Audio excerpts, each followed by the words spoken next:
নেটে অনুশীলনের সময় চোট পেয়েছেন Parvez Hossain Emon. Dhaka premier division cricket লিগকে কেন্দ্র করেই নেটে পুরোদমে ব্যাটিং প্র্যাকটিস করছিলেন তিনি। কিন্তু থ্রোয়ারকে সাথে নিয়ে মিরপুরের একাডেমি মাঠে অনুশীলন করার সময় একটি অনাকাঙ্ক্ষিত ডেলিভারিতেই ঘটে বিপত্তি। নেটে ব্যাটিং করার সময় হুট করে একটি বল লাফিয়ে উঠে ইমনের বুকে আঘাত করে। বলের গতি ও আঘাতের তীব্রতা এতটাই বেশি ছিল যে সঙ্গে সঙ্গেই হাত থেকে ব্যাট ফেলে মাঠের পিচে বসে পড়েন এই ওপেনার। ব্যথায় গ্লাভস খুলে তাকে বেশ কিছুক্ষণ হাত চেপে ধরে থাকতে দেখা যায়।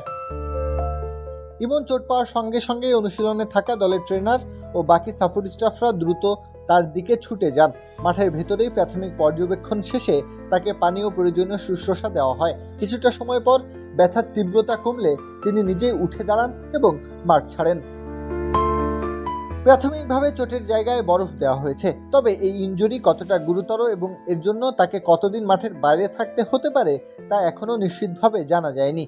কোনো বড় ধরনের ফ্র্যাকচার বা ঝুঁকি আছে কিনা তা এক্স-রে করানোর পরেই জানা যাবে। যদিও সবশেষে তিনি যেভাবে আবারও নেটে ব্যাটিং শুরু করেছেন তাতে বড় চোট বলে মনে হচ্ছে না। প্রত্যহ কাব্য, খেলা ৭১।